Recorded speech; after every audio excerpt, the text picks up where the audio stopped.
নিজের সন্তান মাদ্রাসায় পড়তেছে, হিসাব করি নাস্তা কত, খাবার কত, রাতের খাবার কত পড়ে, এক পিস মাছ কত, ভাত কত, ডাল কত, হিসাব মিলাই।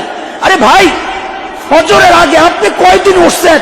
আর আপনার এই বাচ্চার জন্য ফজরের আগে 1 ঘন্টা না 1.5 ঘন্টা প্রতিদিন আগে উঠা রাত্রে 11টা পর্যন্ত আপনার বাচ্চার পেছনে গাদার খাটনি যারা খাটতেছে তাদের মূল্যটা দিবে কে? আপনি খানার হিসাব করেন।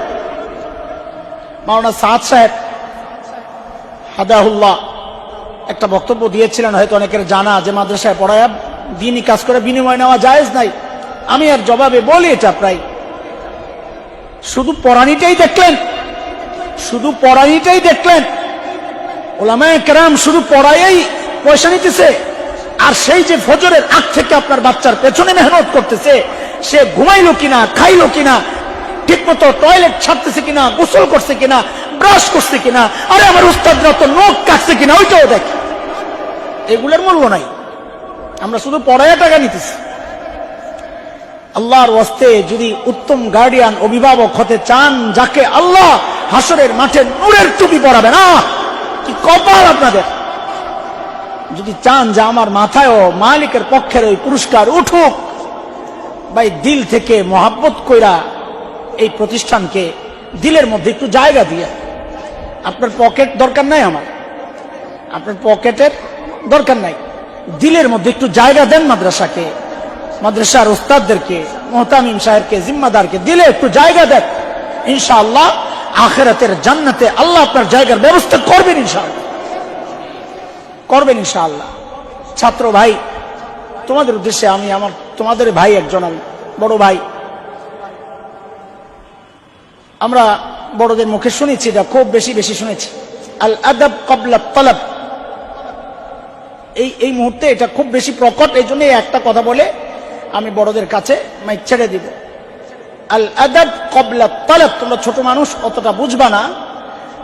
ইলম অর্জন করার আগে আমার আর তোমার প্রথম শর্ত হচ্ছে আদাব। আদাব উঠে গেছে, এখন আদব উঠে গেছে। গত 3 দিন আগে আমার মাদ্রাসায় ছুটি ছিল, ছাত্রদের উদ্দেশ্যে এই কথাটা বলেছি যে হায় কোন দিন গেল যে আমার উস্তাদ হযরতুল্লাহ আল্লাহ হাফেজ কারি আব্দুল হক দামাত বরকাতুহুল আলিয়া হযরত চিনে থাকবেন, হাজী সাহেব হুজুর হাফেজ তাজুল ইসলাম সাহেব হুজুর আরজাওয়াত মাদ্রাসা।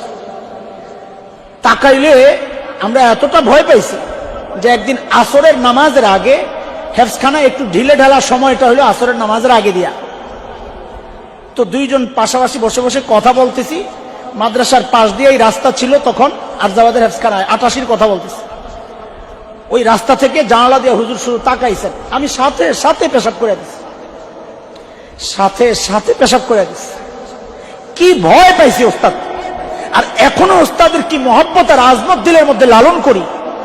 শ্রদ্ধার কোন জায়গায় যে আমাদের ওস্তাদদেরকে আমরা রাখি। আরে শুধু ওস্তাদদেরকে না, ওস্তাদদের মতো দেখতে দেখা যায় চেহারা, দাড়িগুলো ওস্তাদের মতো লাল হয়ে গেছে, বয়স ওস্তাদের মতো, তাদের সামনে তো নিজেদেরকে ঝুঁকায়া দিই। কারণ জানি ইলম, আল্লাহ তাআলা হাদিসে অনেক জায়গায় ইলমকে পানির সাথে তুলনা করা হয়েছে, পানির সাথে। কারণ কি, আমাদের বড়দের মুখ থেকে শুনেছি 2টা কারণ। এক হচ্ছে ভাষা পানি থেকে মানুষ উপকৃত হয় না, ওটার মধ্যে ময়লা থাকে, ময়লা। ঠিক ইলম যদি ভাষা হয়, তার থেকে মানুষ উপকৃত হয় না, ফিতনা হয়। আরেকটা হচ্ছে ইলম, পানি সবসময় ঢালের দিকে যায়, নিচুর দিকে যায়, এটা পানির গুণ, সবসময় ঢালের দিকে যায়। ঠিক ইলম তো আল্লাহ তাআলা তাকেই দিবেন যার মধ্যে বিনয় আছে, যে নিজেকে নত করে দেয়, ইলম তো তার কাছেই যায়। ও ভাই, যতদিন পর্যন্ত ওস্তাদের মহব্বত, ছাত্রদেরকে বলতেছি, যতদিন পর্যন্ত ওস্তাদের মহব্বত দিলের মধ্যে লালন না করবা, ইলম ঢুকবে না। খোদার কসম, সর্বোচ্চ সম্মান দিলের মধ্যে যদি লালন না করো, ঢুকবে না। দোয়া নেওয়ার ভান করো, ভান কি, ওই যে টুপিটা ময়লা, কথার কথা, তুমি জানো তোমাকে দিবে না, ছোট মানুষ, যা বলো না হুজুর টুপিটা ধুয়ে দিয়ে দেন না। আহা, এই কথার যে কত দাম এখন বুঝবা না। আমাদের মতো যখন একটু বুড়া হইতে থাকবা আর দেখবা কিছু মনে নাই, তখন বুঝবা যে হায় ওই ছাত্র জমানায় যদি উস্তাদদের আর একটু খেদমত করতে পারতাম। আফসোস করবা, কিন্তু টাইম শেষ হয়ে গেছে। একটু জুতাটা সোজা করে দিবা উস্তাদদেরকে দেখলে, চোখে রাইখা কোনোদিন কথা বলবা না। একটা ধমক দিলে এখন বাচ্চারা তাকায় তাকে চোখ বড় বড় করে। কসম, এলেম আসবে না।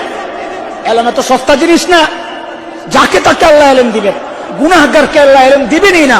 বেয়াদব উস্তাদের সাথে যে বেয়াদবি করে মাদ্রাসার লাইনে, এর চেয়ে বড় গুনাহগার আর কে? ইমামে শাফিঈ রহমতুল্লাহ আলাইহির গল্প তোমরা শুনে থাকবা, আমরা আমাদের উস্তাদদের জবানে শুনেছি যে উস্তাদ ইমামে শাফিঈর উস্তাদের কাছে যায়া বলে, ওয়াকি' নাম, যে হুজুর আমার তো পড়া মনে থাকে না। এই যে এখন গার্জিয়ানরা বলে হুজুর পড়া মনে থাকে না, বাচ্চা খালি ভুলে যায়, খালি ভুলে যায়। তো উস্তাদ ইমামে শাফিঈকে খুব গুরুত্ব দিয়ে নসিহত করেছেন। তো ইমামে শাফিঈ ওই কথাটাকে একটা কবিতা দিয়া ব্যক্ত করেছেন। শাকাউতু ইলা ওয়াকি'in সুআ হিফজি ফাআওসানি ইলা তারকিল মাসি ফাইন্নাল ইলমা নূরুম মিন ইলাহি ওয়া নূরুল্লাহি লা ইউতা লিআসি। আমি আমার উস্তাদের কাছে বলেছি হুজুর পড়া মনে থাকে না। তা আমার উস্তাদ আমাকে ওসিয়ত করেছেন গুনাহ ছেড়ে দাও, কারণ ইলম এটা আল্লাহর নূর। আল্লাহ তাআলা তার এই দামি জিনিস নাপাক জায়গায় রাখবেন না, দিবেন না গুনাহগারকে। এই জন্য ভাই আমার, আল্লাহর ওয়াস্তে উস্তাদদের সাথে বেয়াদবি করবা না, বরং দোয়া করবা। প্রত্যেক নামাজের পর 5টা দোয়া ছাত্রদের জন্য জরুরি। কয়টা দোয়া ভাই? 5টা দোয়া। আমি ইচ্ছা করে লম্বা করতেছি যেন বড়দের কষ্ট না হয়। কথা যা আমার দ্বারা আমি সিলাই মিলাই যাই, বড়রা খালি তোমাদেরকে চেহারা দেখাবেন, এটাই তোমাদের জন্য কামিয়াবি। একটু দোয়ায় হাত উঠাবেন, এটাই আমাদের জন্য অনেক কিছু। কথা শোনা লাগবে না, দেখলেই আমাদের জন্য অনেক লাভ। আলহামদুলিল্লাহ কো জানো কারা আসছেন না? জানো তোমরা টের পাইতেছো না? আমরা জানি তারা কত বড় মানুষ, আমাদের মতো হাজারো আলেম আর হাফেজের উস্তাদ সবাই। তো 5টা দোয়া প্রতিদিন করবো আমরা ইনশাআল্লাহ। ইনশাআল্লাহ 1 নাম্বার হচ্ছে নিজেদের জন্য দোয়া করবো আল্লাহর কাছে, আল্লাহ আমার জেহেন যাকাওয়াত বাড়ায়া দাও, হিফজ করা সহজ করে দাও। এইভাবে নিজের জন্য দোয়া করবা। 1 নাম্বার নিজের জন্য দোয়া করা। বলো কার জন্য? 2 নাম্বার নিজেদের বাবা মার জন্য দোয়া করা, যারা চাইলে তোমাকে স্কুলে পড়াইতে পারতেন, করেন নাই, তাদের জন্যও দোয়া করা। সুস্থতার জন্য দোয়া করবা, নেক আমলের দোয়া করবা। 3 নাম্বার নিজেদের উস্তাদদের জন্য দোয়া করবা। কয়টা গেল ভাই? বলো বলো। 1 নাম্বার নিজেদের জন্য দোয়া করা, 2 নাম্বার মা বাবার জন্য দোয়া করা, 3 নাম্বার ওস্তাদদের জন্য দোয়া করা, 4 নাম্বার দোয়া করবা মাদ্রাসার জন্য। কি দোয়া করবা? আল্লাহ মাদ্রাসার সমস্ত জরুরতকে তুমি মিটায়া দাও, আল্লাহ মাদ্রাসার একটা স্থায়ী জায়গার ব্যবস্থা করে দাও। তোমরা চোখের পানি ফেললে আল্লাহ তাআলা জায়গা দিয়ে দিবেন ইনশাআল্লাহ তাআলা।